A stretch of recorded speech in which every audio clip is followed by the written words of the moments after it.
Bien, pues comenzamos esta pequeña charla, UCV Medicine Talks, ya sabéis, y que vamos a dedicarla a hablar algunas cuestiones de lo que es nuestro objeto, digamos, de trabajo, que es el paciente. Vamos a hablar del paciente como ser humano, como persona. Vamos a discutir algunos aspectos desde distintas áreas de la medicina, de lo que es cuidar y de lo que es curar, ¿no? Moderará la mesa don Vicente Climent, que es periodista y director de los informativos de 8 Mediterráneo TV, y nuestros invitados son el doctor Ignacio Gil Bazo, que sabéis que es el nuevo jefe de Oncología Médica del Instituto Valenciano de Oncología, y que los de quinto curso, me parece, tendréis la oportunidad después de tener como profesor, porque se incorpora también a nuestra universidad. Después contamos también con la presencia de la doctora María Peris, que por el apellido uno piensa, pues sí, es valenciana, no, efectivamente es valenciana, ¿no? Pero ya casi es más americana que valenciana, ¿no? Porque trabaja desde hace una serie de años en la Mayo Clinic de Estados Unidos y en el departamento de neurocirugía se ocupa, creo que, de base de cráneo, ¿no? Patología de la base de cráneo. Bien, y que queremos tenerla aquí pues para que nos dé también su visión, ¿no? De una persona que estudió aquí en Valencia y que ahora mismo pues está trabajando en un centro de prestigio en Estados Unidos, ¿no? Contamos también con la directora del Departamento de Enfermería. No nos podemos olvidar de la enfermería. Y de hecho, este acto hoy es común, ¿no?, entre las facultades o los grados de Medicina y Enfermería, porque tenemos que aprender a trabajar juntos. Esto no es fácil, ¿eh? Es fácil decirlo, pero hacerlo práctico es complejo. Y es complejo por las reticencias a veces que tenemos como personas, ¿no? Es decir, trabajar con otros que nos pueden pues dar indicaciones o sugerir cosas que a veces, pues, en fin, nos cuesta aceptar, etcétera, etcétera. Bien, Eva García es directora del Departamento de Enfermería de la Universidad Autónoma de Madrid. Es decir, como veis, también esta reunión es interuniversitaria, ¿no? No solo desde la otra parte del Atlántico, sino también de una universidad pues aquí cercana, que es la Universidad Autónoma de Madrid, nos van a hablar de todos estos temas. Con lo cual yo simplemente doy la palabra a Vicente y vamos en marcha, ¿no?, con la sesión. A ver, perfecto, también va. Voy a empezar, como me lo ha puesto tan fácil, que ya estamos todos presentados.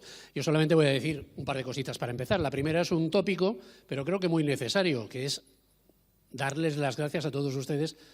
Y me voy al mínimo como un múltiplo. Como que hay mucha más gente joven que mayor, daros las gracias a todos vosotros por estar un viernes a las 4 de la tarde aquí. Desde luego porque el tema lo merece, porque los ponentes, los que van a formar parte de esta mesa redonda, pero también los que vienen a continuación, son top. Son de lo mejor que podía haber reunido el Colegio de Médicos y la Universidad Católica de Valencia para una jornada tan importante como esta, en la que dilucidamos cuáles son las relaciones entre la medicina y los pacientes, entre el curar y el cuidar.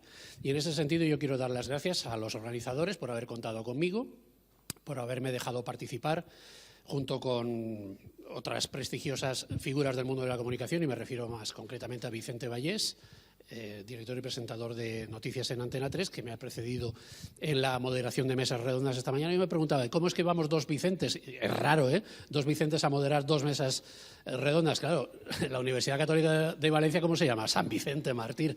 Entonces es lógico que haya buscado a los dos Vicentes, uno a nivel nacional, el otro a nivel comunidad autónoma. Nosotros sabéis que somos 8 Mediterráneo, una televisión autonómica, somos la televisión autonómica privada, vinculada al humanismo cristiano y, desde luego, muy preocupada por cuestiones tan importantes como estas que abordamos hoy en nuestra ponencia. A mí me gusta mucho fijarme en esos pequeños detalles, esto de que seamos dos Vicentes con San Vicente, bien, eso está muy bien. Y luego, si os fijáis, aquí se ve pequeño, pero, claro, el título de la ponencia es El ser humano, paciente y persona, y me quiero fijar en esto último, curar versus cuidar. Si os fijáis, son dos palabras muy parecidas, las dos empiezan por Q, las dos acaban por AR. ¿Qué las diferencia? Que curar lleva en medio R. R de reparar la salud. Y cuidar lleva en medio ID de identidad, de persona. De eso va esta mesa redonda, de eso va estas jornadas. La forma de funcionar que vamos a tener es, cada uno de los ponentes va a contaros su visión sobre este asunto en unos 20 minutos aproximadamente de ponencia, 20, una hora, y después tendremos media hora para disertar, para valorar algunas de las cosas que hayan dicho previamente o de otras que se nos puedan ocurrir o que con mi modesto saber y entender, pues pueda pensar que os interesa conocer de sus propias palabras. Así que sin mayor dilación, pues voy a dar paso al primero de los ponentes, que es Ignacio Gil Bazo, jefe de Oncología Médica del Instituto Valenciano de Oncología, recién llegado a Valencia, porque estás aquí, Ignacio, desde hace 3 meses escasamente. Él es de Bilbao, que ya sabemos todos también que los de Bilbao nacen donde quieren y pacen donde les da la gana, en este caso en Valencia. Adelante, Ignacio.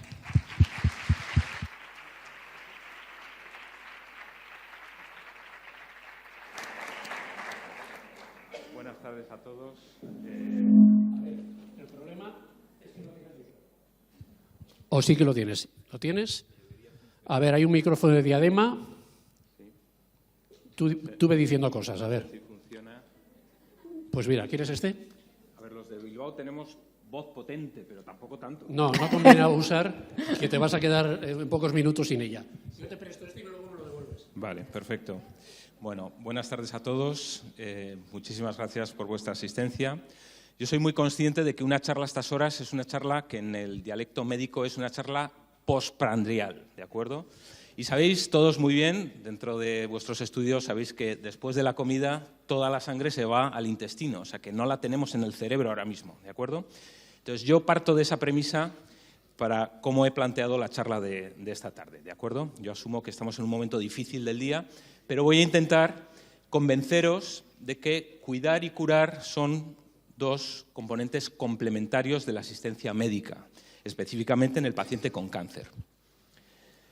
Bueno, esto es lo que voy a intentar desgranar en los próximos 20 minutos y, como os digo, creo que os voy a intentar convencer de que cuidar y curar no son 2 componentes excluyentes de la asistencia médica, sino completamente complementarios, ¿de acuerdo? Bueno, lo primero de todo, y seguramente seguro que, por desgracia, muchos de vosotros habéis tenido la experiencia cercana de algún familiar o de algún amigo o conocido que ha sido diagnosticado de cáncer. Y sabéis que eso, de entrada, es algo frente a lo que nadie está preparado para asumir como diagnóstico. Yo creo que eso es un mazazo, un jarro de agua fría, que desde luego nadie está pensando que mañana me van a diagnosticar un cáncer de pulmón o de próstata, ¿de acuerdo? Y yo creo que eso lo que marca en gran medida es lo que vamos a ver ahora como reacciones que tiene el paciente cuando de repente ese jarro de agua fría cae en la persona concreta y en el entorno familiar, que ya veremos que también es muy importante. Y vosotros como médicos, nosotros como médicos, al final somos las personas que tenemos que sentarnos delante del enfermo y explicar esa mala noticia. Y esa es una noticia que si el paciente no está preparado para recoger, nosotros sí tenemos que estar preparados para dar. Y tenemos que saber hacerlo de una manera, además, pues muy reconfortante, si eso es posible, ¿de acuerdo?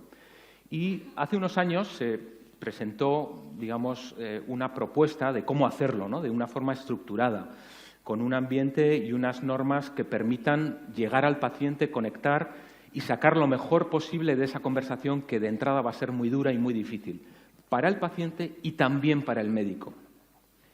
Vale, ahora me dicen que ya puedo. Y en ese sentido, fijaos, ¿no? Es el protocolo SPIKES que tiene estos puntos, ¿no? Lo primero es establecer un buen momento y un buen lugar para tener esa conversación donde va a tener lugar la entrega, digamos, de esa mala noticia al paciente. Pensad en esas consultas por las que habéis rotado probablemente, muchas veces en el fragor de la batalla asistencial del día a día, donde entra una enfermera, un enfermero, llega un celador, entra otro paciente que se ha equivocado de puerta, llaman 3 veces al teléfono. cómo es posible tener esa conversación tranquila con el enfermo, sobre todo de algo que tú sabes que le vas a contar y que el paciente no está preparado para recibir en ese contexto. Bueno, pues tenéis que buscar un sitio tranquilo, donde exista la posibilidad de la interacción y sobre todo de la recepción, que el paciente entienda y que tú puedas hacerte entender. Para eso también es muy importante ir teniendo la noción de la percepción que el paciente obtiene de lo que tú le encuentras. Es decir, tú vas a ir hablando y según vayas hablando, el paciente va a ir abriendo los ojos o cerrándolos, va a tener una exclamación, va a llevarse las manos a la cabeza, va a caer una lágrima, vas a tener a un familiar que va a estar al lado, que también va a interactuar. Es decir, tú tienes que ir percibiendo lo que tú vas entregando, cómo se va recibiendo. Porque esa forma de recibir un diagnóstico tan terrible va a cambiar notablemente de un paciente a otro. Es importante, además, conocer qué parte de la información que tienes para dar al paciente ese paciente desea recibir. Y esto es importante porque hay pacientes que directamente dicen, mire, para mí quiero saber cuál es el diagnóstico, pero las cuestiones pronósticas las voy a hablar con mi hija. No quiero saberlo. En este momento del diagnóstico no estoy preparado para recibir la información que entiendo que puede ser mala y no quiero que usted me la diga a mí. Ya me la dirá mi hija, ya me la edulcorará como ella correspondientemente considere. Bueno, y otros pacientes que dicen, no, usted cuénteme todo porque yo tengo que organizar mi vida. También es importante que haya un conocimiento muy fino por parte del paciente de su proceso. El paciente lleva muchas veces semanas o meses arrastrando un diagnóstico que todavía no ha llegado, pero sobre todo un montón de síntomas que no entiende. Y tienes tú que explicarle al paciente que tiene una lesión en un bronquio y que esa lesión del bronquio está rompiendo un vaso y que por eso cuando tose saca sangre en el esputo, porque el paciente no sabe por qué, no tiene por qué saberlo. Y tú sí sabes por qué y tienes que explicárselo.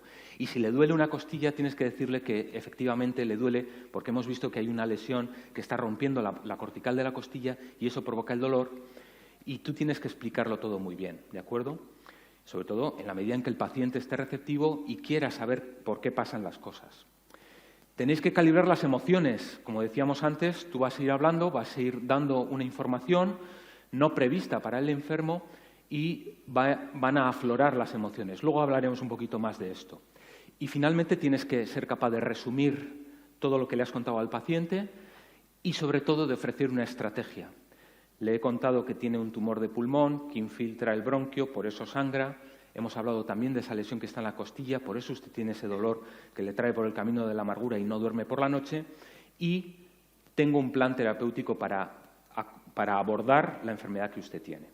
Entonces, eso es importante que ocurra en ese contexto de tranquilidad, de calma y de tiempo. Os ponía ahí también esta imagen. El tiempo tiene que pararse, el reloj tiene que pararse. En una consulta atiborrada de entradas y salidas no es posible, pero en una consulta de 5 minutos tampoco es posible. El tiempo es fundamental para el paciente. Vuestro tiempo tiene que ser entregado al paciente. Y eso a veces es difícil porque tienes muchos más pacientes que atender, tienes otras actividades, tienes que venir a la universidad a dar clase, por ejemplo, pero tienes que reservar el tiempo para tu paciente porque lo necesita, porque una información tan sensible no la puedes soltar y salir corriendo. Eso no es posible. Bueno, fijaos, es importante tener en cuenta que a veces hay una discrepancia clara entre lo que el paciente considera que es un buen médico y lo que un médico piensa que es ser buen médico. Cuando eso se les pregunta a los enfermos, si os fijáis ahí, el médico dice, bueno, un médico bueno es aquel que es capaz de hacer un buen diagnóstico, es aquel que tiene un olfato clínico especial, que tiene mucha agudeza, que pone... y si preguntas al paciente, dice, un buen médico es aquel que sabe escuchar.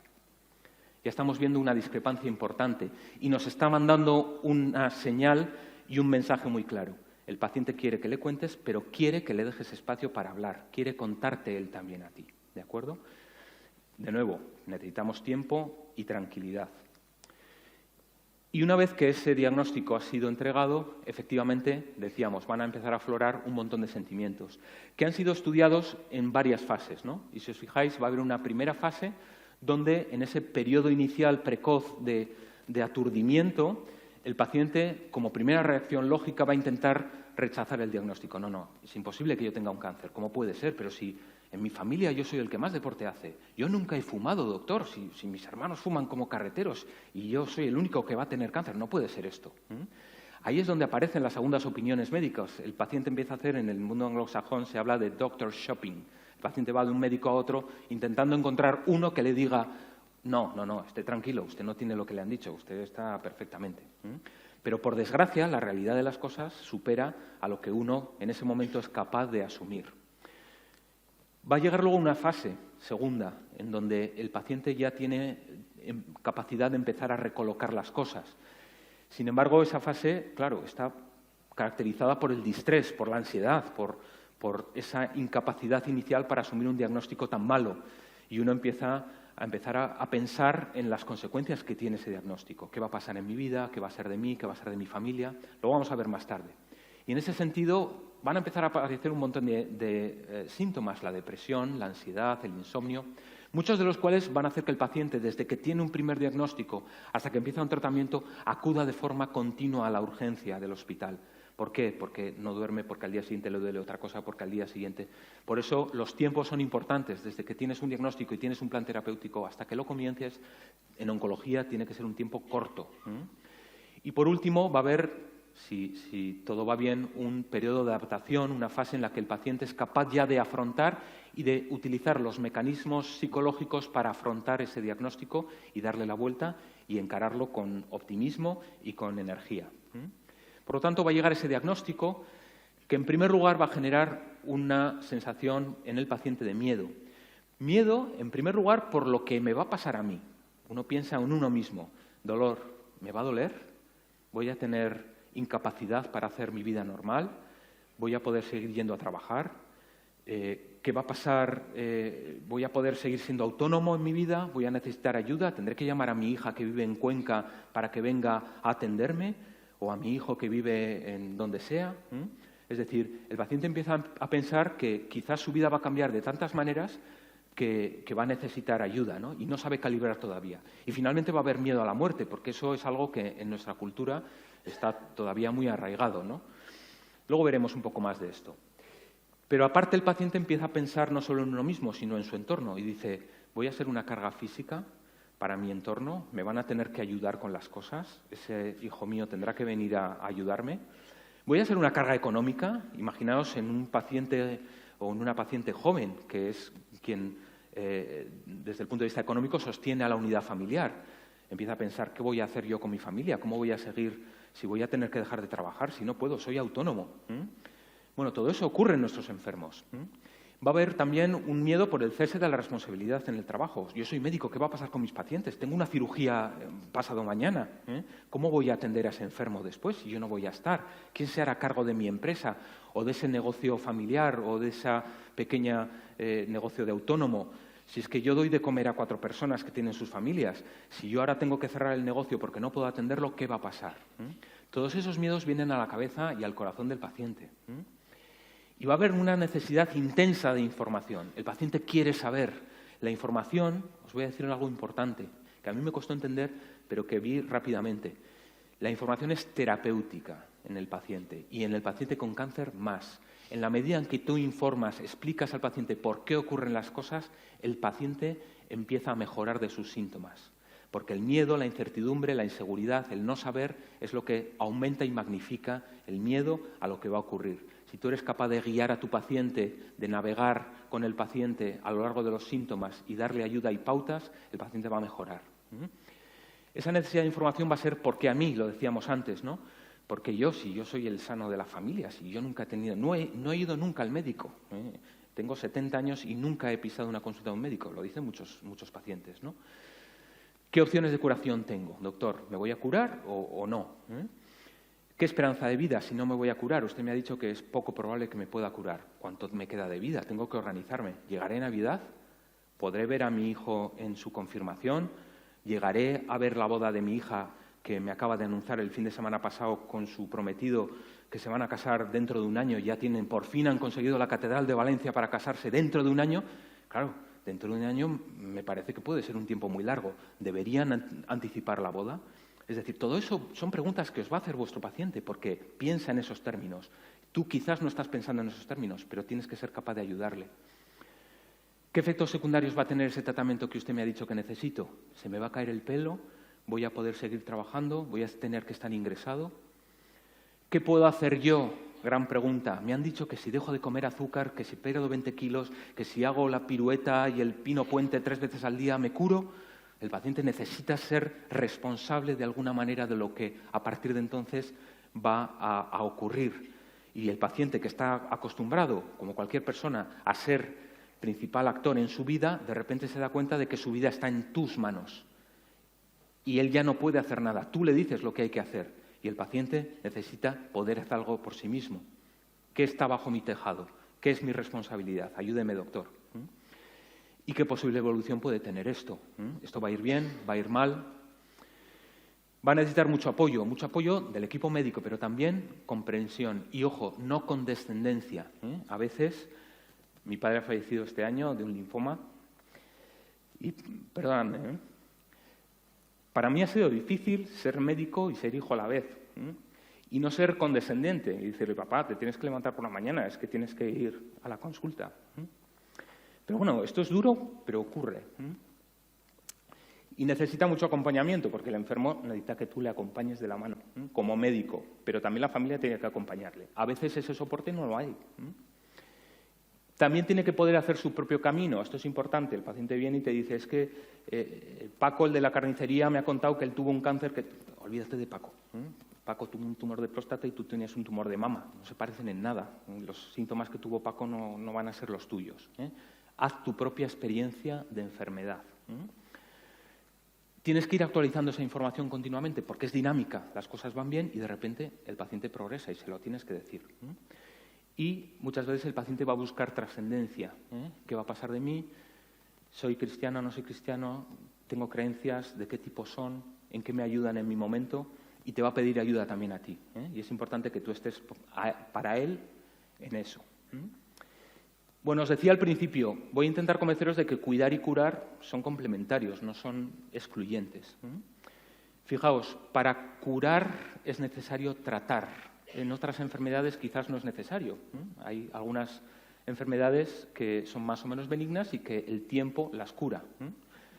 Pero el cáncer no se cura sin tratamiento. La curación pasa necesariamente por tratar.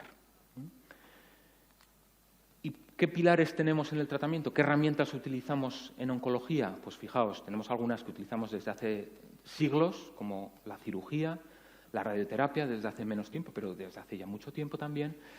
La quimioterapia también, desde hace más de 100 años, y, sobre todo, las nuevas terapias dirigidas frente a alteraciones moleculares y la inmunoterapia son mucho más recientes. Bueno, ese es el armamentario, esos son las herramientas y las balas con las que tenemos ahora para disponer frente a la enfermedad de los pacientes.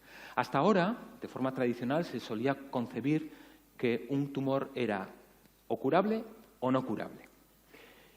Hace unos años empezó a modularse ese mensaje, porque sabíamos que aunque no pudiéramos curar, podíamos cronificar de alguna manera la enfermedad del paciente. Y de la misma manera que un paciente trasplantado renal lo es toda su vida y quizás no muere por eso, pero es un paciente crónico, o un paciente con cirrosis lo es de forma crónica, o un diabético lo es, el infartado. Es decir, hay muchas enfermedades crónicas de las que no necesariamente uno se muere. Pues efectivamente eso empezó a ocurrir también con el cáncer y fue una buena esperanza para los pacientes. En todo caso, seguimos haciéndonos esta pregunta cuando tenemos un paciente diagnosticado enfrente. ¿Cuál es la vocación del tratamiento que yo puedo darle a este enfermo? ¿Es una vocación curativa o es una vocación paliativa? Y hay que entender qué quiere decir cada cosa. Una vocación curativa de nuestro tratamiento es aquello que puedo hacer encaminando todo con el objetivo de curar al enfermo. Si yo hago todo esto, hay opciones razonables de curarle. Y un tratamiento con una ambición exclusivamente paliativa es aquel que, independientemente de lo que uno haga, con certeza sabemos que no le vamos a curar. ¿De acuerdo? Y esto tiene implicaciones, porque en ese tratamiento con una vocación curativa es un tratamiento que va dirigido a la enfermedad, a la causa del problema, donde el objetivo es la curación, donde quien dirige las riendas del programa terapéutico es el oncólogo y donde lo principal es el proceso de enfermedad, no otras cosas, y donde uno está además capacitado para asumir que va a estar hecho un trapo, que me van a trasplantar de médula y voy a estar 2 meses ingresado con una aplasia terrible, con llagas por la boca, por todo el intestino, voy a bajar 40 kilos de peso, pero lo que ambiciono es la curación. Es un tratamiento muy duro, pero sé que tengo opciones de curarme. Todo está supeditado a lograr la curación. Y donde las alternativas, por lo tanto, dentro del protocolo son limitadas. Oiga, usted para curar su tumor de pulmón, en este caso tiene que hacerse cirugía, quimioterapia y radioterapia. Si hay alguna de las 3 cosas que no hacemos, no vamos a conseguir esa curación. Fijaos, la vocación paliativa es totalmente distinta. El foco ahí no lo tenemos puesto en la enfermedad, lo tenemos en el control de los síntomas, lo tenemos en dar confort y calidad de vida al paciente. No podemos ambicionar la curación, pero sí el cuidarle. Ahí empiezan los cuidados, lo que decíamos antes, y poder mejorar de forma notable su calidad de vida. Por lo tanto, el proceso de enfermedad es secundario. Lo primero, lo principal, lo crucial es la persona. Y además ahí existen múltiples alternativas. El paciente puede desear estar en su domicilio o estar institucionalizado para esos cuidados. Puede desear que le acompañen unas personas u otras. Puede desear primar estar activo, despierto, interactivo con su familia porque viene a despedirse, porque le quedan pocos días de vida, y tener dolor a cambio porque está más despierto, o aumentar la presión del tratamiento para quitar el dolor y que eso haga que venga la familia y no pueda despedirse. Pero eso lo puede decidir el paciente. Fijaos, es muy distinto el concepto. Bien, esos cuidados van a hacer referencia en gran medida, y aquí ya no estamos hablando de tratar para curar, sino qué vamos a hacer durante todo el proceso de enfermedad. Vamos a cuidar al paciente, vamos a darle cuidados. Cuidados corporales, que tienen que ver muchas veces con la apariencia. Doctor, ¿se me va a caer el pelo? Usted empieza hoy la quimioterapia. ¿Cuánto tiempo tengo hasta que se me caiga todo el pelo? ¿Tengo que hacerme una peluca? Es que yo sé que yo vivo en un pueblo, me decía esta mañana un paciente. En mi pueblo todo el mundo nos conoce. Si yo salgo a la calle y me ven sin pelo, es que va a empezar todo el mundo a preguntarme ¿y qué te pasa? Y yo ahora mismo no tengo capacidad de hablar con todo el mundo y contarle que tengo un cáncer. Y es que no puedo afrontar eso ahora. ¿Qué puedo hacer con mi pelo? Bueno, pues para ti puede ser banal, pero desde luego no lo es para el paciente. Hay necesidades nutricionales. Nuestros pacientes muchas veces pierden peso porque tienen hiporexia, porque no son capaces de digerir bien la comida, o porque tienen unas úlceras en el esófago secundarias a un tratamiento de irradiación que hace que no se puedan nutrir bien. Bueno, pues tenemos que darles consejos, tenemos que ayudarles en eso también. La piel y las mucosas sufren mucho con los tratamientos. A veces se irritan, aparecen descamaciones importantes con infección secundaria. Eso es importante también ayudarle al paciente. Y las mucosas, por lo que decíamos antes, muchos de los tratamientos son muy abrasivos.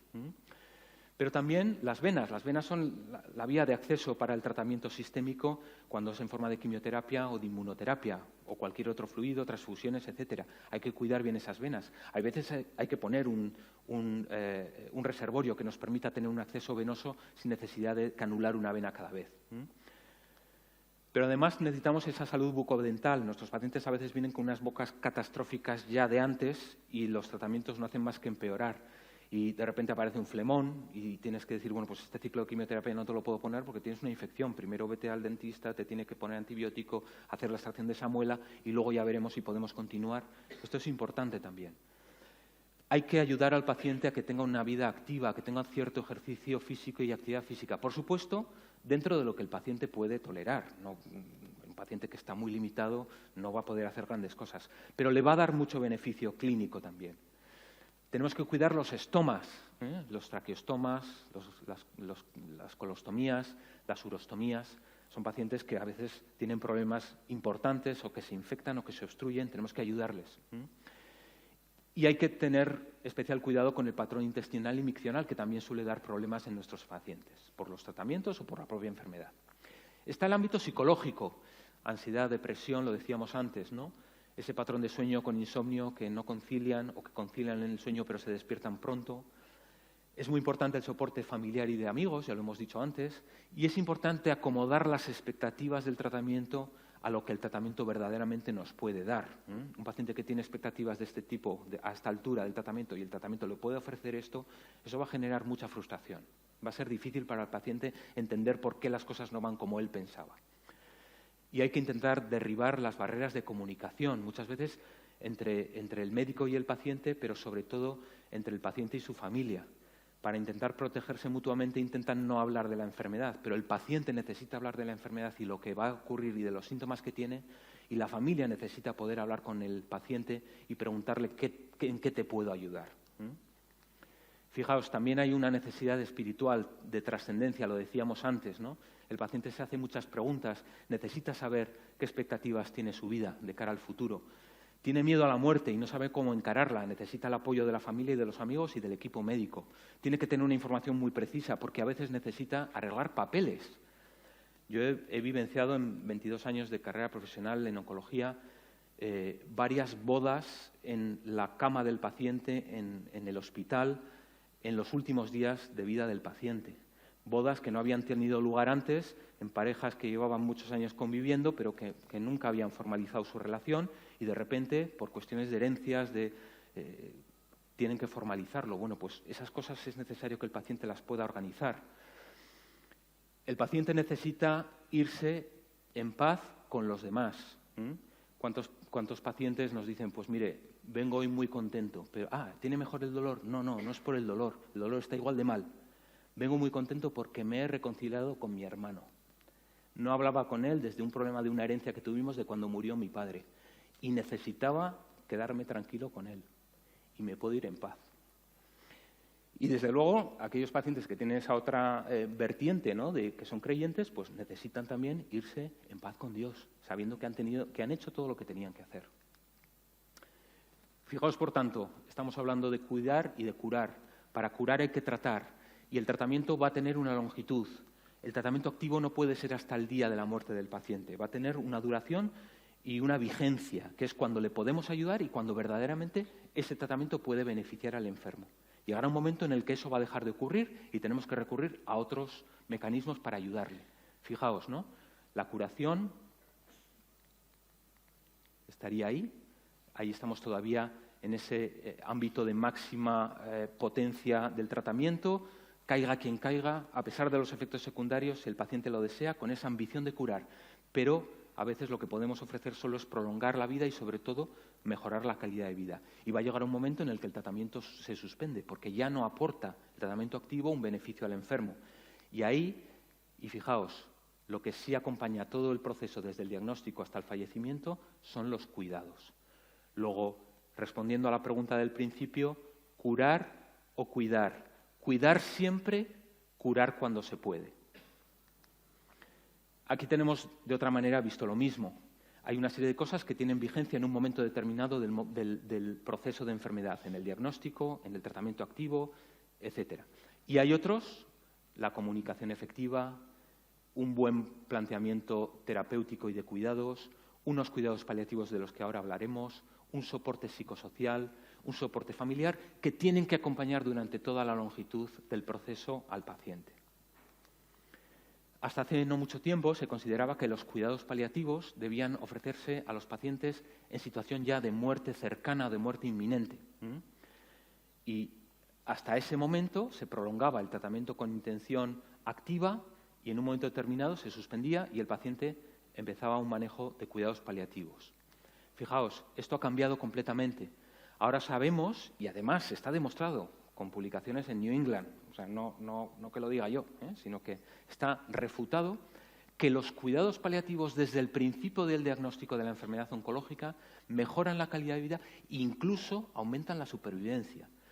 Claro, al principio de todo, el papel de los cuidados paliativos y el papel del médico paliativista es un papel muy restringido, muy para control sintomático, muy para acompañar al paciente, y ahí es cuando el tratamiento activo y los médicos que lo entregan, el oncólogo médico, radioterápico, el cirujano, quien sea, tienen la máxima responsabilidad. A partir de ahí, esa responsabilidad se va diluyendo porque efectivamente la posibilidad de curar va decayendo.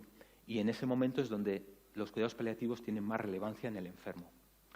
Bueno, aquí lo mismo. Va a llegar un momento donde estaremos en la situación de final de la vida. En ese momento de final de la vida no tiene sentido el tratamiento activo y tiene todo el sentido el acompañamiento, los cuidados de los que hablábamos antes y también el manejo paliativo de los síntomas. Ahí es donde el paciente dirige el programa terapéutico. Doctor, hoy no puedo dormir. Mañana te dice, hoy tengo dolor. Al día siguiente te dice, tengo mucha ansiedad, no, estoy muy inquieto, o tengo dificultad para respirar. El paciente va pautando, va indicando dónde tienes tú que actuar. No es en la situación activa de tratamiento donde tú eres quien va ofreciendo las pautas al paciente. Y ya para terminar, fijaos, un modelo de calidad frente al paciente con cáncer es un modelo donde el paciente está en el centro. Yo diría que para toda la medicina, pero yo hablo del ámbito en el que yo conozco. Ahí es fundamental que los problemas operacionales del hospital, los problemas de que es que tengo 3 compañeros de baja, es que son vacaciones, es que tengo cerrados los quirófanos, es que hay COVID. Bueno, pues eso no es el problema del paciente. El paciente tiene su problema, que es su tumor, y viene a ti para que tú se lo resuelvas. Si tú le pones a tus problemas en la cuenta del paciente, no le estás ayudando. Así que si tienes al paciente en el centro, efectivamente buscarás solución a todos los problemas que tú tengas en tu manejo diario para ayudar al paciente estando en el centro. Y dentro de ese concepto de centralidad del paciente en el manejo, fijaos, el cuidado tiene que ser accesible, tiene que ser coordinado y colaborativo.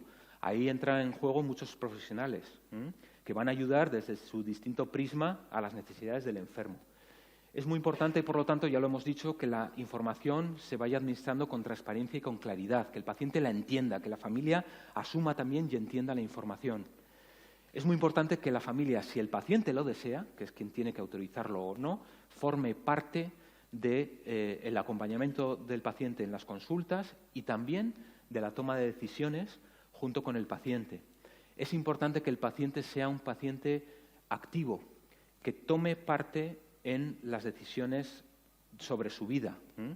Esto es lo que ahora se llama empoderar. Es una palabra muy bonita. Bueno, significa en realidad esto, es dar voz y voto al paciente y a su familia. No es yo voy donde don Vicente, por poner un nombre común en la comunidad, y don Vicente me trata, porque él dirá, yo no sé nada de esto, yo me dedico a la agricultura, tengo naranjos, ¿no? No, usted tiene naranjos, pero usted es el paciente. Usted tendrá que decirme a mí lo que desea y lo que no desea, y yo estoy aquí para ayudarle. Sí, esto es importante. Fijaos, todo eso tiene que estar acomodado a la misión, a los valores del paciente. Tenemos que ayudarle también en eso. Decíamos antes, hablábamos de la trascendencia. Tenemos que ayudarle al paciente en esa verticalidad que tiene también, ¿no? Y, por último, todo encaminado al confort, al bienestar del enfermo y de su entorno. Eso es un modelo centrado en el enfermo. Y un modelo que tiene que ser seguro, eficiente, bien coordinado, etcétera, etcétera. Bien, para terminar, lo que os propongo es que miréis a vuestros pacientes a la cara, a los ojos, que les dediquéis tiempo, que lo necesitan, que les habléis con franqueza, con vuestro corazón en la mano, sabiendo que es muy duro para ellos. Yo muchas veces se lo digo al paciente, le digo, mire, lo que le voy a contar ahora va a ser muy duro para usted de escuchar y también es muy duro para mí de decírselo. Tú tienes que ser parte de eso. Pero asumiendo que el paciente es todo, con esa trascendencia que hay detrás, con sus necesidades, con sus circunstancias, con sus experiencias previas, con sus miedos. Todo eso es el paciente que tienes delante. Y esa relación médico-paciente franca, de honestidad, de ayuda, de comunicación y de interacción y confianza mutuas se establece desde el primer día, desde esa primera conversación tan dura que has tenido y que luego el paciente muchos años después te dice, me acuerdo la primera vez que usted y yo nos sentamos y me dijo que la probabilidad de curar mi cáncer era muy baja y fíjese, han pasado 8 años. Y el paciente se acuerda con todos los pelos y señales de toda conversación que tú tuviste. Tú en medio has tenido otras 2.000 o 3.000 conversaciones parecidas, pero el paciente solo tuvo una. Tú eres su médico, tú tienes muchos pacientes, esto es importante. Y al final es buscando ese ámbito de trabajo común entre el paciente y entre el médico, donde se sienta cómodo el paciente y donde tú también te sientas cómodo tratando a tu enfermo. En conclusión, tened en cuenta que los pacientes con cáncer necesitan ser curados cuando se puede y tratados y cuidados siempre. Que es crucial la información al paciente y a la familia, lo que acabamos de decir. Respetando la autonomía del enfermo. No me cuente más, doctor. No, yo se lo voy a decir. No, oiga, le he dicho que no me cuente más y tú te callas. La información debe ser realista, pero también tiene que ser esperanzadora. Siempre hay que abrir una puerta a la esperanza al paciente. Ese paciente que es real, es de la semana pasada, que me dice, usted me dijo que tenía muy pocas probabilidades de curarme y 8 años más tarde estoy aquí, Es un paciente al que se le dijo, tiene opciones de curarse. Son pocas, pero las tiene. Vamos a intentarlo todo. Y efectivamente, gracias a esa esperanza, ha llegado hasta aquí. Es importante reconocer las fases que siguen al diagnóstico, esos miedos, ese mar de sentimientos que el paciente va a tener y que tú vas a ayudarle a controlar. Existen muchas diversas opciones terapéuticas, lo hemos visto antes, pero sobre todo lo importante es que en todo momento tú vas a cuidar a tu paciente. El tratamiento puede tener esa vocación curativa o paliativa, pero siempre vas a cuidar al paciente.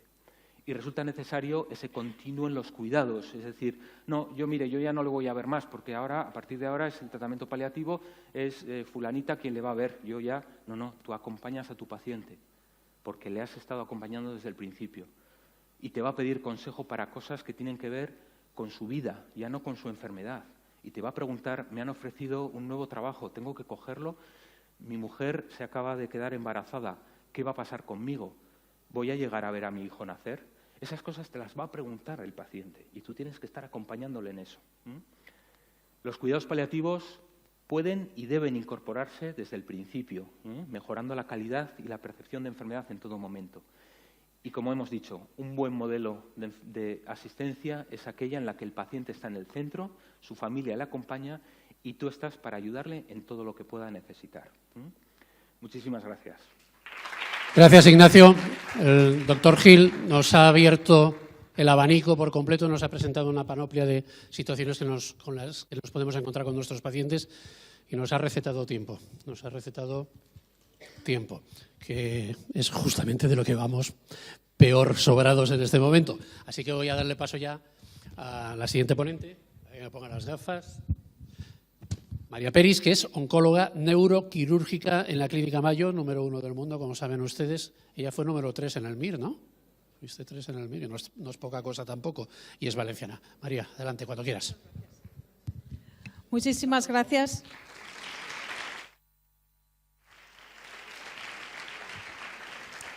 Bueno, primero, muchísimas gracias a la organización por la invitación. Es un placer estar aquí, en esta casa, en la UCV, y voy a simplemente contar un poco la historia de cómo el paciente debe estar desde mi punto de vista neuroquirúrgico, en el centro de todo. Y para ello voy a contar una historia que habla del ser humano, del paciente y de la persona, de curar y de cuidar. Y este es uno de mis mentores. Este es el doctor Albert Roton, que si preguntáis a 100 neurocirujanos, probablemente 99 os van a decir, sí, claro, el doctor Roton es uno de los neurocirujanos más importantes, que ya falleció. Y habló de que la competencia sin compasión no tiene valor, pero la compasión sin competencia no tiene sentido, es decir, van de la mano. ¿Y qué es lo que he hecho yo en particular? ¿Cuál ha sido mi trayectoria profesional, que explica un poco lo que os voy a contar? Es que yo he hecho 2 residencias, una de neurocirugía en la FE, soy valenciana, y otra en Albany, en Nueva York, y he hecho 2 fellowships en Estados Unidos y al final me he quedado a trabajar en la Clínica Mayo. Y esta es mi visión personal después de todo lo vivido, que curar, como sabéis, es hacer que un enfermo recupere o recobre la salud, mientras que cuidar es poner diligencia, atención, solicitud y asistir a nuestro paciente. Mientras que curar está más enfocado a la ciencia y al paciente, la compasión, cuidar y persona están todos en otro bloque. Es otra parte de la misma moneda, ¿no? Entonces os voy a contar un poco la historia extraordinaria que cuenta cómo curar y cuidar van de la mano y que a mí personalmente me ha enseñado muchísimo. Y es la historia realmente de la Clínica Mayo.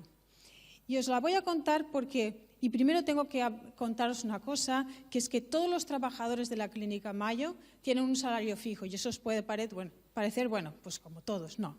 En Estados Unidos es muy raro, porque los médicos y otros profesionales sanitarios trabajan por productividad, es decir, operas más, cobras más, no en la Clínica Mayo.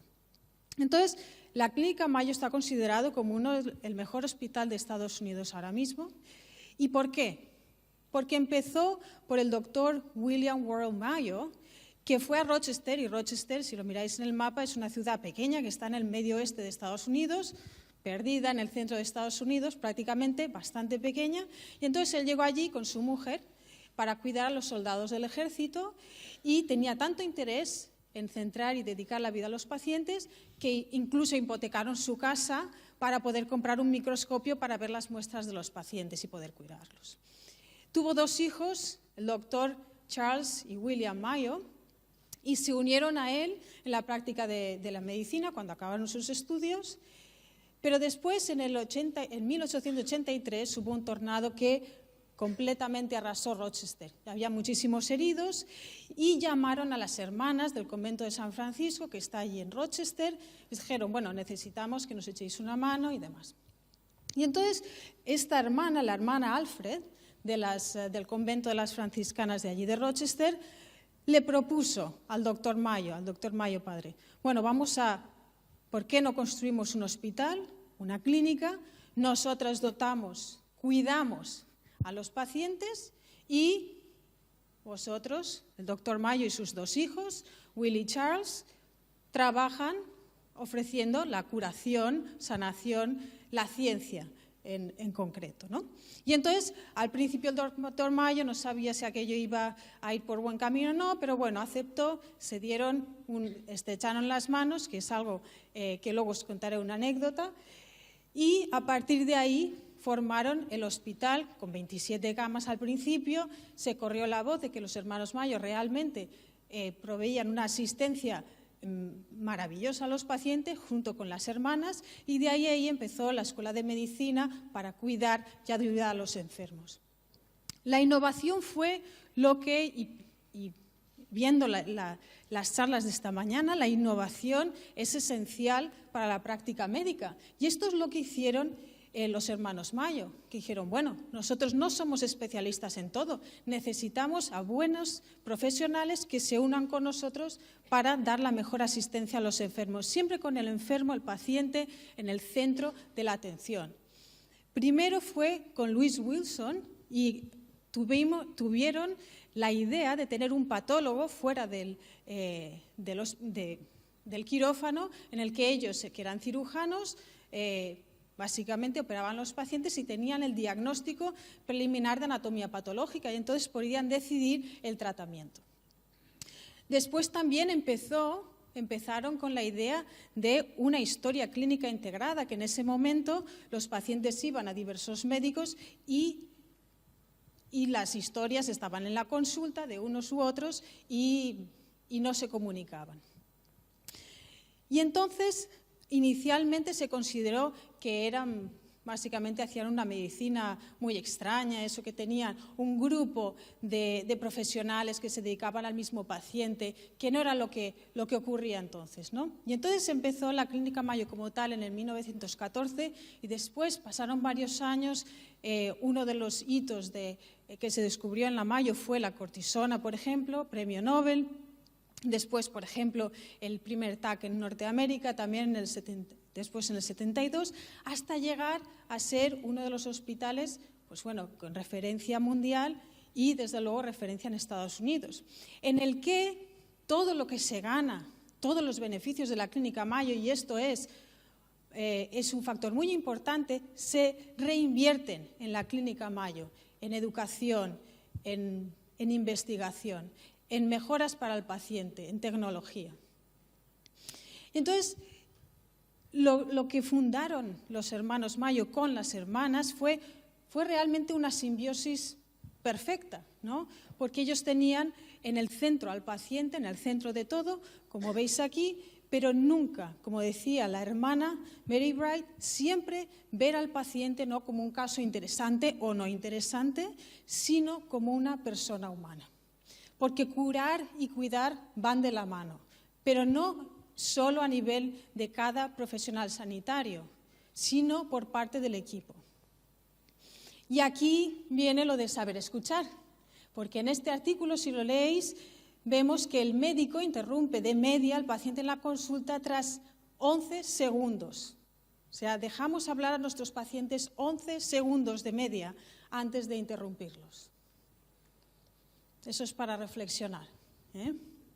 No hay 2 casos iguales y voy a presentar desde el punto de vista neuroquirúrgico muy rápidamente, porque no me quiero extender, que con unos ejemplos no hay dos casos iguales porque no hay dos personas iguales. Y cada persona tiene sus problemas económicos, sociales, religiosos, necesidades religiosas y espirituales y culturales que debemos respetar. Y esto lo debemos respetar ¿cuándo? Siempre. ¿Y cómo? Escuchando al paciente. Pero no solo al paciente y a la familia. Escucha al equipo. Muchas veces le dicen al enfermero, la enfermera, al auxiliar, detalles que al médico no necesariamente le cuentan. Y eso es importantísimo, saber tener un equipo y saber ser el líder de ese equipo, si es el caso, y saber escuchar a todos los miembros del equipo. Por ejemplo, esto es un tumor, esto es una resonancia cerebral en la que veis un tumor, claramente en el centro, esto es un meningioma, es un tumor benigno, de los que forman práctica habitual para mí. Y entonces, este paciente en concreto le podemos ofrecer dos tipos de cirugía. Una en la que el paciente le quitamos el tumor accediendo por la nariz para quitar el tumor cerebral.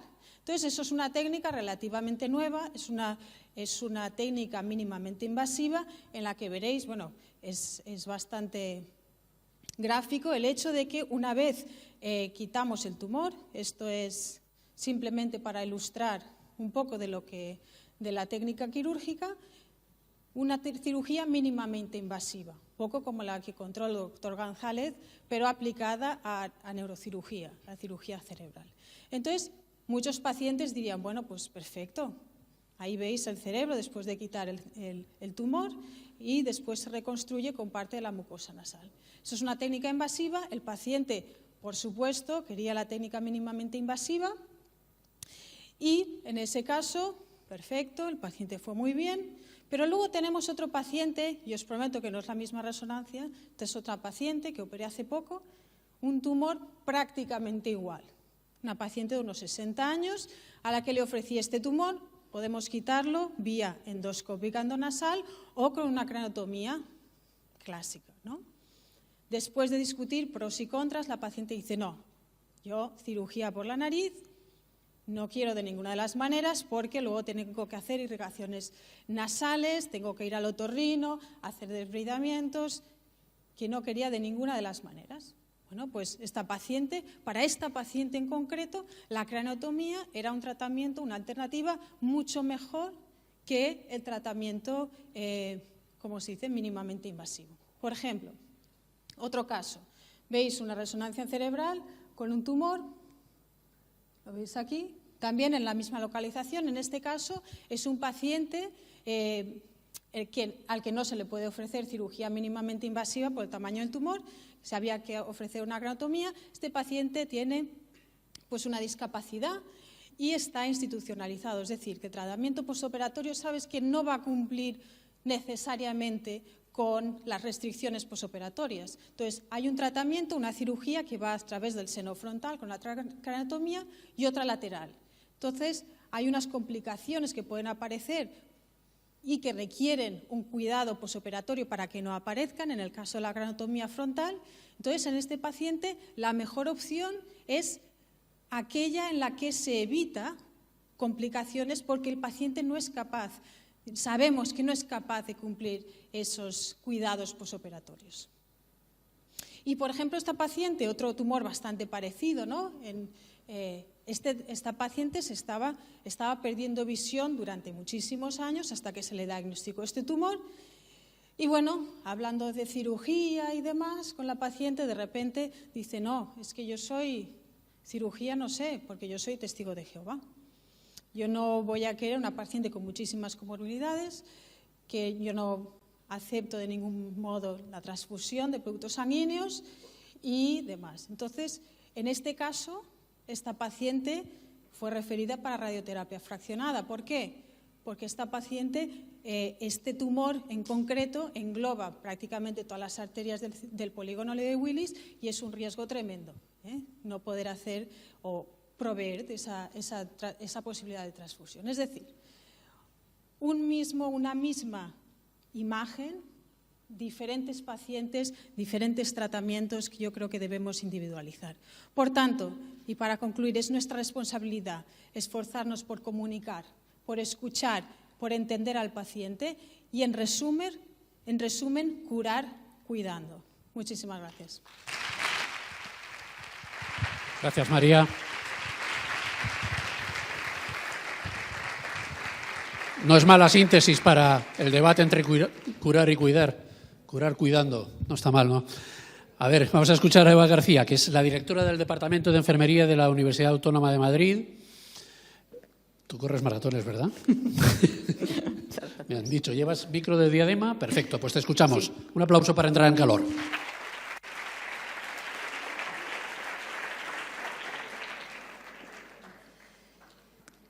Buenas tardes. Muchísimas gracias, comité organizador, señor decano. Muchas gracias a mi querida colega y decana de Enfermería, Esther Navarro, y a su magnífico equipo. Es un privilegio venir a la Universidad Católica de Valencia, una universidad referente a nivel nacional y pues es un lujo, un regalo disfrutar del día que estamos teniendo hoy. Seguro que los estudiantes lo estáis disfrutando y aprovechando mucho porque creo que se os está aportando unas herramientas que van a seros útiles para toda vuestra vida profesional. Se me ha presentado como directora del Departamento de Enfermería de la Universidad Autónoma. Soy enfermera y soy docente y ahora tengo un puesto de gestión. Me gusta más presentarme así. Tengo el lujo de hablar de participar en este título tan apasionante y me he centrado muy especialmente en algo que le da todo el sentido a nuestra profesión, que son los cuidados. Enfermería es una disciplina que se transforma en una profesión que es indispensable, insustituible y sin duda es un bien intrínseco en sí misma. Yo creo que eso es lo que la define básicamente, ¿no? Y sobre todo algo muy importante, que esto yo creo que los estudiantes intentamos que interioricéis desde primero de grado, que pisáis una facultad. Es una profesión de servicio, como todas las profesiones de ciencias de la salud y como otras muchas. Los políticos también tienen una profesión de servicio. Una profesión de servicio implica estar a la altura de las circunstancias cuando tenemos que hacer asistencia e implica hacer docencia, implica muchas cosas más. Pero implica también una forma de vida. Cuando uno es enfermera todo el rato, las 24 horas del día. Cuando uno es médico todo el rato. Como ha dicho el doctor Gil, es médico, es hijo.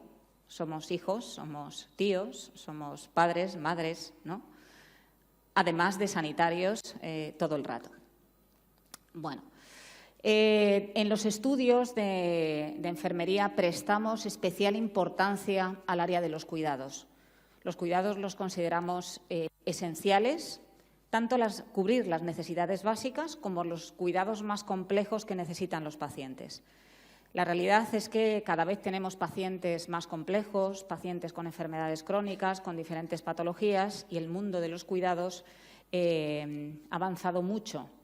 Por eso cada vez tenemos que ser más potentes en investigación y por eso lo somos.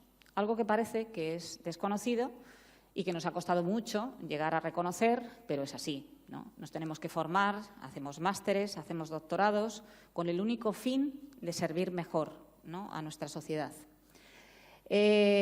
Cuidados implican ciencia, implican tecnología, implican técnicas y, sobre todo, implican humanización.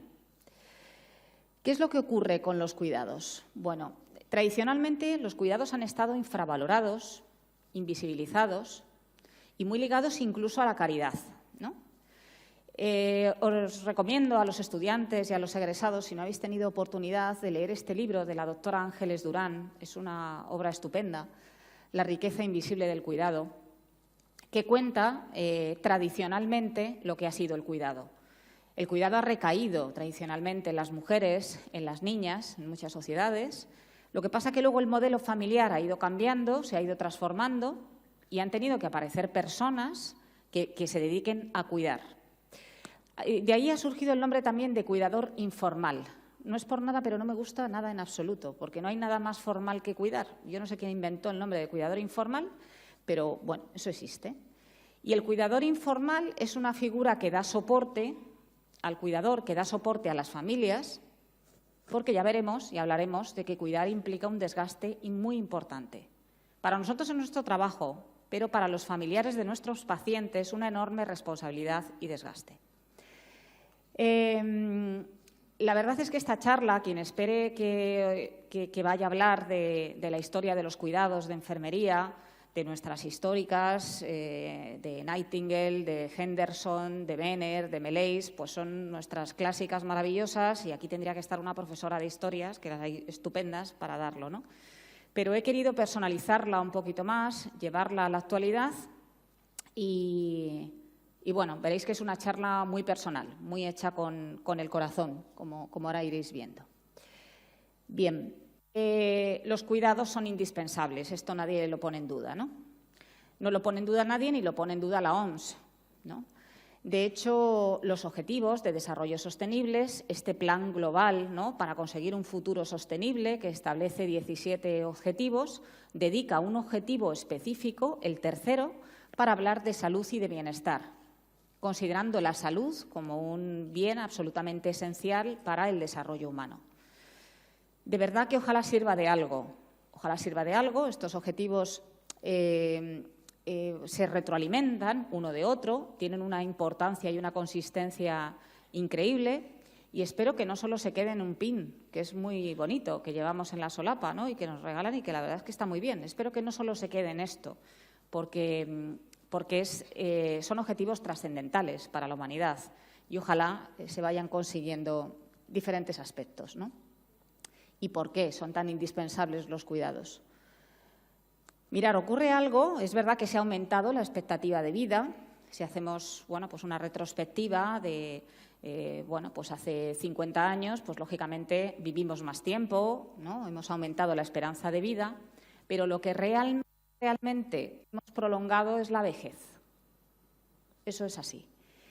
Prolongar la vejez implica que hemos aumentado la dependencia, la cronicidad y la discapacidad. Y si yo ahora les preguntara a este auditorio si tenemos la mejor sanidad del mundo, pues prácticamente, a lo mejor de manera unánime, me contestan que sí, tenemos una sanidad excepcional. Podremos tener las pequeñas diferencias en el discurso, pero tenemos una sanidad excepcional. Pero yo añadiría algo, tenemos una sanidad excepcional para los procesos agudos. Tenemos un código ictus, tenemos un código infarto, tenemos un código cadera, una RCP maravillosa y tenemos un sistema de extrahospitalaria fantástico. Pero ¿qué ocurre con el paciente crónico? ¿Qué ocurre con el paciente dependiente? ¿Qué ocurre con el gran discapacitado? Tenemos unas carencias sociales muy importantes. Creo que lo más preocupante de todo esto es que, además, pues parece que no aparecen en la agenda de ningún político. Me da igual el color, es que no aparecen. Y esta es una realidad aplastante, porque estamos en una sociedad de mayores. Cada vez nacen menos niños y está claro que prolongamos nuestra vejez. Con lo cual, esto es una necesidad que estamos llevando a cabo, que estamos cargando a las familias, y cuando no hay familias, ¿no?, y cuando tenemos al paciente mayor, a la persona mayor sola, ¿qué es lo que está pasando? Tenemos un vacío y una carencia social muy importante. Esto las enfermeras y los enfermeros lo detectamos muchísimo en los hospitales. Lo detectamos en el alta de los pacientes, por supuesto, que está muy bien que las altas sean precoces, pero en ocasiones mandamos a los pacientes a los domicilios en unas condiciones de grandísima dependencia. También les puedo contar un caso personal. Mi madre se cayó el día 30 de junio y tuvo una fractura de húmero y de cadera, y cuando la fueron a dar el alta, el geriatra me preguntó a mí: ¿estás preparada para el alta? Me resultó muy curiosa la pregunta, pero era muy pertinente, porque es verdad que habíamos tenido que comprar una cama adaptada, un sillón adaptado, un andador, una silla de ruedas. Bueno, había tenido que montar un pequeño hospital en el domicilio. Entonces mi madre preguntaba: ¿y quien no tenga una hija enfermera, qué hace? ¿Qué hace la sociedad? Se busca la vida, como puede, ¿no? Nosotros tenemos un soporte muy importante de cobertura de cuidados, esos que mal llamados informales, gracias a la población inmigrante que viene a nuestro país. Si no vinieran, no sé lo que haríamos, francamente. Mi madre se cayó en verano y en el mes de agosto era imposible encontrar a nadie. Nadie de la ciudadanía española que pudiera hacer un servicio de cuidados a domicilio. Bien, quiero hablar con franqueza y con claridad de problemas que tenemos a nivel nacional, que van a ir a más y que, bueno, pues me gustaría que alguien los tuviera en cuenta. ¿Qué tenemos que hacer con los cuidados? ¿Por qué se caracteriza la enfermería respecto a los cuidados? A ver, esto es muy personal, pero bueno, por eso lo transmito así. Hay que preocuparse y hay que ocuparse, las dos cosas. No valen los cuidados a granel, no sirven. Después del diagnóstico que probablemente le ha dado al paciente el doctor Gil, el paciente, si está ingresado, se queda en su habitación. Y aquí se queda 8 horas, 12 horas con el personal de enfermería. Primero, es muy interesante que la enfermería sepa que se le ha dado ese día ese diagnóstico, por las condiciones en las que nos vamos a encontrar a ese paciente. No es lo mismo las diferentes reacciones de los pacientes. Habrá algunos que reaccionen de una manera, otros que reaccionen de otra, otros que tienen un soporte familiar muy potente, otros que no lo tienen. No podemos dar cuidados a granel, de verdad. Necesitamos esos trajes a medida para los pacientes, cuidados individualizados. Porque esto es muy interesante. Podemos afirmar que cada acto de cuidado cambia un mundo. Cuando lo hacemos bien, cuando cuidamos bien, cambiamos mucho la vida de la gente. Y eso es lo único que nos va a llenar profesionalmente. No esperéis, estudiantes o egresados, reconocimientos de direcciones. Yo soy directora. De gerencias. No. El reconocimiento que os va a llenar en vuestra vida es el de los pacientes. Esa es la grandeza de esta profesión. No esperéis otra ni reclaméis otra, que esta también es inmensa. Hemos hablado mucho en el día de hoy de situar al paciente o a la persona en el centro de nuestra atención. ¿Lo hacemos? ¿Os atrevéis a decir, los estudiantes que habéis estado en prácticas o los egresados, situamos al paciente en el centro de nuestra atención?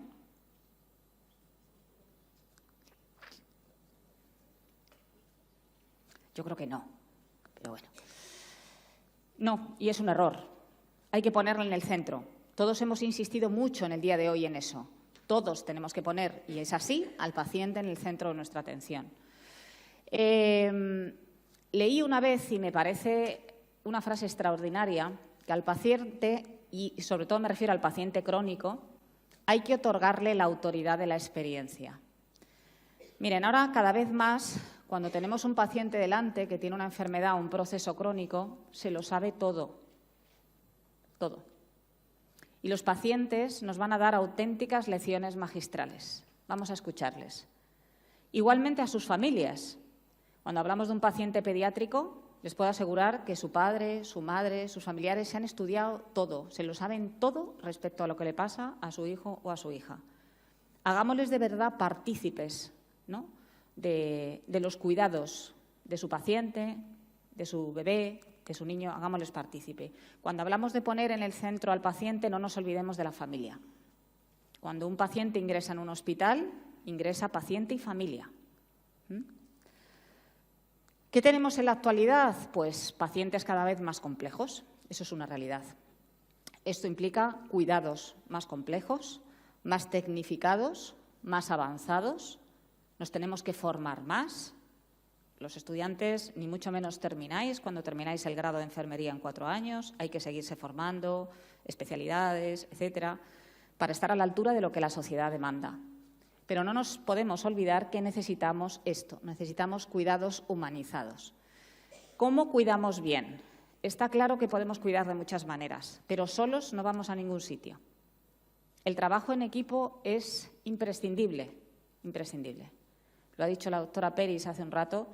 Es verdad, nosotros los pacientes nos cuentan cosas que no van a contar a sus médicos. Entre otras cosas porque estamos muchísimas horas con ellos, ¿no? Por lo tanto, el estar en las sesiones clínicas, que cuando se les hace partícipes o cuando se les dice a un paciente un diagnóstico, cuando se les están dando noticias importantes, estemos el equipo que tratamos, que estamos con el paciente, es fundamental. Es fundamental que nos creamos que hay que trabajar en equipo. Me parece algo excepcional que estemos compartiendo este auditorio, como estamos hoy, médicos, enfermeras. Bueno, pues ese es nuestro día a día asistencial, ¿no? Y trabajar en equipo es la esencia, es lo que le da sentido a cuidar bien a los pacientes. A nivel asistencial siempre he trabajado en unidades de servicios especiales, de unidades de críticos, y desde luego ahí el trabajo en equipo pues es absolutamente imprescindible. No se entiende no trabajar así, ¿no? Bien, ¿qué implica la hospitalización de cualquier persona? Sois muy jóvenes, en general es un auditorio muy joven, pero hay otro público de otras edades, otros asistentes, que o bien ya hemos pasado por un proceso de estar ingresados o ha ingresado algún familiar nuestro, ¿no? Los hospitales es el entorno más hostil que uno puede encontrar. Ingresar en un hospital te hace perder tu identidad, es un lugar que da miedo, ¿no? Los pacientes y las familias tienen miedo, tienen desconsuelo, tienen dolor. Soy una convencida que las enfermeras tenemos una obligación moral. Tenemos que hacer hospitalarios los hospitales. Como muy bien ha dicho el doctor Gil, las palabras tienen muchísimo valor, muchísimo valor, muchísimo.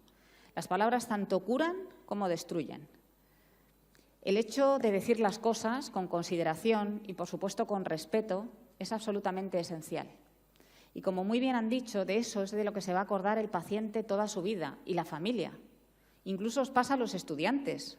¿Cuántas veces nos decís, ¿no?, algún profesor, nunca se me olvidará cuando me dijiste? Te quedas un poco temeroso porque dices tantas cosas que no sabes si lo que has dicho te ha pillado en un momento de sensatez o en un momento de debilidad, ¿no?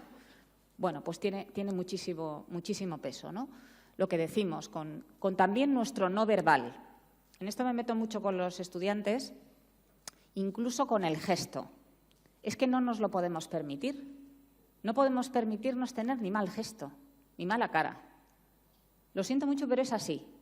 Cuando uno llega al vestuario del hospital y se pone el pijama, en la taquilla tienes que guardar la ropa y tienes que guardar tus problemas, tu carácter, lo que te esté pasando. Porque, desde luego, el que nos necesita de verdad es el paciente que tenemos que atender, que está muy bien puesto ese nombre de paciente.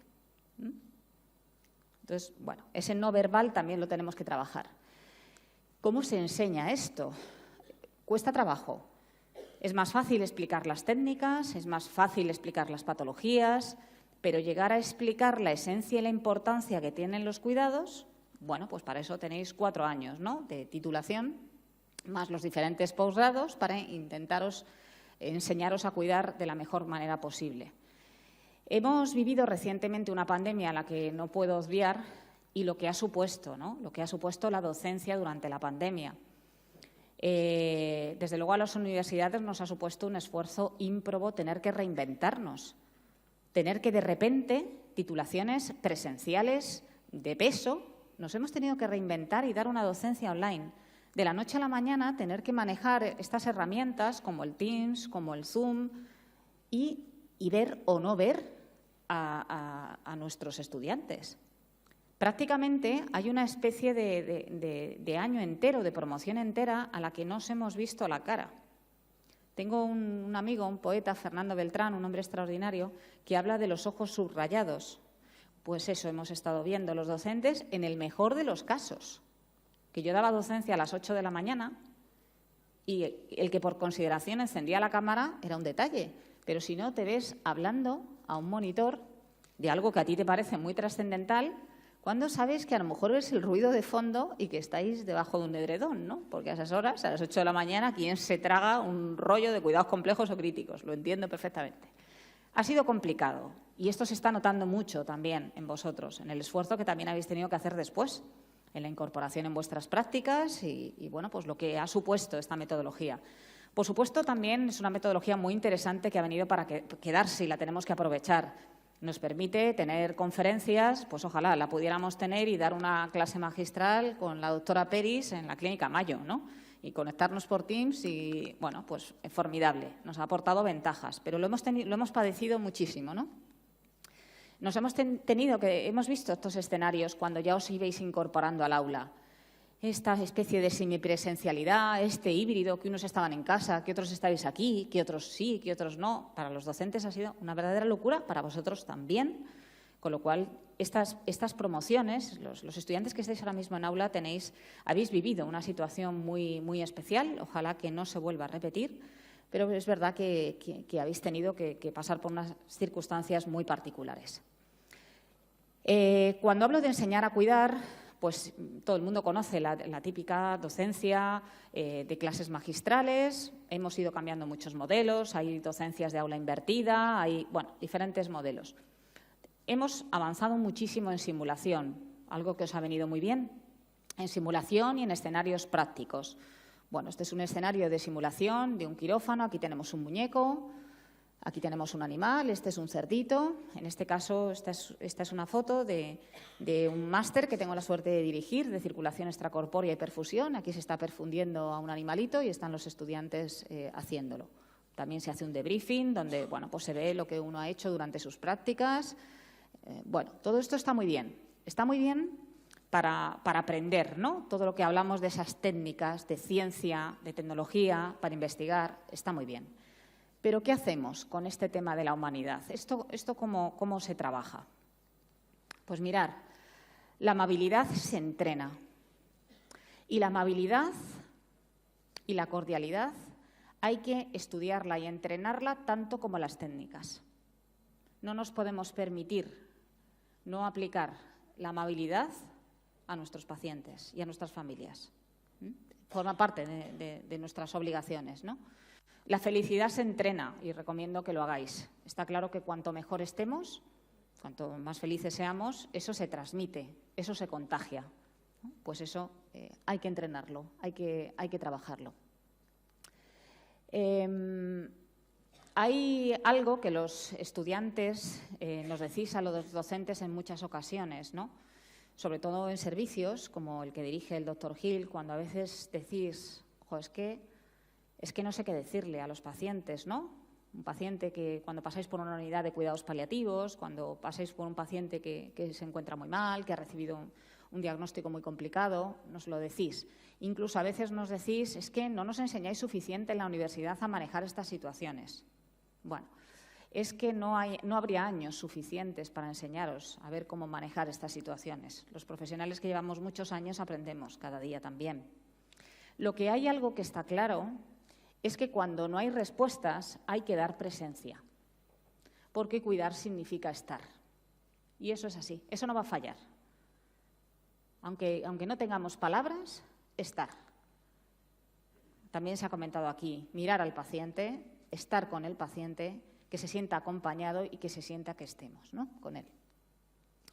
Bueno, os decía antes que pues es una charla un poco quizá diferente a lo convencional. Tener una oportunidad de tener este auditorio, pues me anima a hablar de una experiencia personal. Porque está claro que para cuidar bien, también nos tenemos que cuidar nosotros. Porque esta profesión, igual que os he dicho antes, que es una profesión de servicio, es una profesión que desgasta muchísimo. En mi caso llevo 29 años de ejercicio profesional. Sí, ahora mismo soy directora de enfermería, vicepresidenta de la Conferencia Nacional de Decanos de Enfermería, dirijo un máster.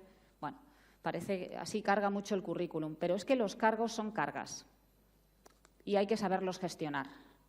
Si no lo sabemos gestionar, mal. En mi caso lo van a penar los estudiantes, pero a nivel sino de enfermería las víctimas van a ser los pacientes, con lo cual tenemos que hacer algo para cuidarnos, no desgastarnos y pues que es una profesión donde cuando acabamos generalmente somos muy jóvenes y tenemos mucha vida profesional por delante. Y les quería contar pues mi historia personal y lo que me ha ayudado mucho a mí, por si a alguien le sirve. Cuando tenía 29 años era jefa de área de cuidados críticos del Hospital Pediátrico del Gregorio Marañón y tuve un herpes zóster. Como consecuencia del herpes zóster, pues se me dañó una metámera y tenía un dolor en D7, D8. Ese dolor se convirtió en un dolor crónico. Un dolor que parecía una puñalada, ¿no? Bueno, un dolor el dolor posherpético, bueno, pues es muy refractario al tratamiento médico y bueno, es una faena. Como les he dicho antes, estamos muy acostumbrados a saber tratar bien los procesos agudos y el dolor estamos muy acostumbrados, ¿verdad?, que nos duela, nos tomemos algo y se nos quite, y más con 29 años. Cuando más o menos a esa edad, 29, 30, te dicen que vas a tener un dolor crónico y que vas a tener que vivir con ello, bueno, se te pasan muchas cosas por la cabeza, ¿no? En mi caso me dio por estudiar y entonces no lo entendía, no podía entender como el dolor crónico, como eso era así. Hice un máster de estudio y tratamiento de dolor de 2 años, mi tesis doctoral versaba sobre el dolor crónico. Bueno, pues a veces la vida te pone unas pruebas que es que, bueno, ya me hubiera gustado estudiar el dolor por otro motivo, no porque lo padeciera, ¿no? Pero el caso de todo este rollo es que yo siempre lo había hecho, pero me di cuenta, de manera propia, tampoco me lo dijo nadie en su momento, que hacer ejercicio me venía bien. Yo cuando hacía ejercicio el dolor me disminuía. Entonces, pues no sabía muy bien todo el rollo de las endorfinas, etcétera, etcétera, pero bueno, a mí el hacer ejercicio me sentaba muy bien. Y algo que no había hecho nunca, y empecé a hacer en ese momento, era correr. Siempre había nadado y nunca corrido. A mi médico de la unidad del dolor le dije, es que yo cuando corro, además necesitaba como correr porque necesitaba estar al aire libre y era lo que más me distraía, pues me viene muy bien. Esto puede ser contraproducente para mi dolor porque es un deporte de impacto, porque te dicen, ¿no?, que no hagas deporte de impacto, tal. Bueno, y me dijo, si te va bien, hazlo. Entonces, como a veces el ser humano no tenemos medida para las cosas y las mujeres también somos muy extremas, pues dije, voy a hacer un maratón. ¿Para qué voy a decir voy a hacer otra cosa o voy a entrenar un rato? No, voy a hacer un maratón. No había corrido. Entonces, bueno, pues me puse un plan de entrenamiento y bueno, pues hice mi primer maratón, que fue el Maratón de Roma. Después de esa experiencia, en la que cuando uno consigue acabar un maratón con un dolor crónico entonces y demás, estas pruebas de fondo son unas pruebas muy introspectivas, muy personales, muy de terminar con la cabeza. Pues vinieron otras pruebas deportivas que yo iba notando, pues que me iban dotando de mucha vidilla y que me ayudaban mucho en mi día a día y me ayudaban mucho en diferentes circunstancias, ¿no? Esta es una media maratón de nuestra universidad y esto es un grupo de estudiantes, ¿no? Y llegó un momento en el que, bueno, pues yo ya mi dolor ha quedado como algo secundario, ya después de tantos años lo sé manejar muy bien. El mes que viene cumplo 50 años. Y es verdad que quería un poco acabar el ciclo de mis maratones con algo que me apetecía mucho hacer, que era el maratón de Nueva York, ¿no? Bueno, es muy bucólico decir que los sueños, si persigues un sueño, bueno, los sueños hay que perseguirlos, hay que soñarlos, hay que madrugarlos, hay que trabajarlos. En ocasiones hay que llevar una vida espartana. Bueno, cuesta, pero si uno se empeña en hacerlo, a veces con suerte se pueden conseguir. Y si no, como muy bien nos han dicho esta mañana, pues uno fracasa y no se cumplen y vas a por otro y a por ello, ¿no? En este caso, cumplir este sueño ya a esta edad y después de muchas carreras implicó un tratamiento de iontoforesis, ayuda de mi querida doctora Sandra Martínez de la Unidad del Dolor, que me hacía técnicas de radiofrecuencia en unos tendones aquíleos que tengo calcificados, alguna caída que otra, pero de repente me vi aquí, ¿no? Entonces les quiero poner este ejemplo de lo que significa el Maratón de Nueva York. El Maratón de Nueva York somos más de 50.000 personas corriendo. Y bueno, hacen salidas, para que aquello no sea una masa descomunal, pues cada 10 minutos, desde las 9 de la mañana hasta las 12:30, hacen salidas, cortes, ¿no? En cada salida, cada 10 minutos, cantan el himno nacional, pegan un cañonazo y tocan la canción de Frank Sinatra, de New York, New York, ¿no? Bueno, cuando les he dicho antes que tenemos que hacer cuidados personalizados, me recordó muchísimo a lo que estaban haciendo en Nueva York. Porque cuando me tocó salir a mí, que eran las 10:20, en función de mi tiempo, desde las 9 de la mañana, me sentí como si me lo estuvieran cantando a mí y el mismo Sinatra hubiera resucitado para cantarme New York, New York, ¿no? Prueba de que, desde luego, hay una organización excepcional que se vuelca, al fin y al cabo, en un grupo de personas que nos gusta correr, no sé si estamos locos o no, pero que hacemos esta prueba. Este exceso de solidaridad, de generosidad que muestra la ciudad, lo que produce a nivel personal es algo indescriptible. Indescriptible. Te produce, pues eso, un subidón de adrenalina descomunal. Esta imagen es del kilómetro 41-200, es decir, que me duele el alma entera, que prácticamente no puedo mover las piernas, pero no podía quitar la sonrisa que tenía en la cara. Mi agradecimiento era absolutamente inmenso. Es verdad que son pruebas que, bueno, pues cuando ves ese exceso de solidaridad, de cariño y de energía, es que te hacen hasta trascender. Es una realidad, ¿no? Después de todos estos tiempos tan crudos que hemos estado viviendo, después de la pandemia y lo que nos ha supuesto a los profesionales sanitarios y a todo el mundo, después de estas noticias tan derrotistas que escuchamos permanentemente, un subidón de energía y de cariño y de cordialidad, pues es algo que parece absolutamente impagable. Bueno, Kafka decía que la alegría es nuestro deber diario. A mí me gusta decir que la sonrisa es nuestra obligación para cuidar bien y para cuidar mejor a nuestros pacientes, ¿no? Creo que ya ha llegado el momento en el que es verdad que ahora estamos con muchas secuelas, ¿no? Y estoy insistiendo que tiene todo su sentido, que nos han dejado la pandemia, pero yo creo que ya está bien, ¿no? Estamos todo el rato, que estamos muy cansados, que estamos muy docados, bueno, pero es que nos dedicamos a esto. Esta profesión nunca fue fácil. Jamás fue fácil ser enfermera, ser médico, nunca lo fue. Insisto, ha sido una profesión de servicio y vivimos por y para esto. Así que mi única recomendación es que persigáis esos sueños, que exprimáis la vida, que la vida hay que vivirla, no hay que soportarla, y os deseo mucha suerte. Muchísimas gracias. Muchas gracias, Eva. Hemos cumplido el tiempo que teníamos asignado, así que tertulia no vamos a hacer, pero yo no me resisto a formular una pregunta a cada uno de los ponentes desde lo más profundo de mi condición de profano, ¿vale? Ignacio, hablabas de 11 segundos hasta que interrumpes al paciente, 11 segundos en los que escuchas. ¿Por qué? ¿Por qué tan pocos segundos? ¿Hasta qué punto pesa todo lo que llevas acumulado a lo largo de la jornada en que sean 11 segundos y no más? Bueno, yo creo que a veces... A ver, ponte un poquito.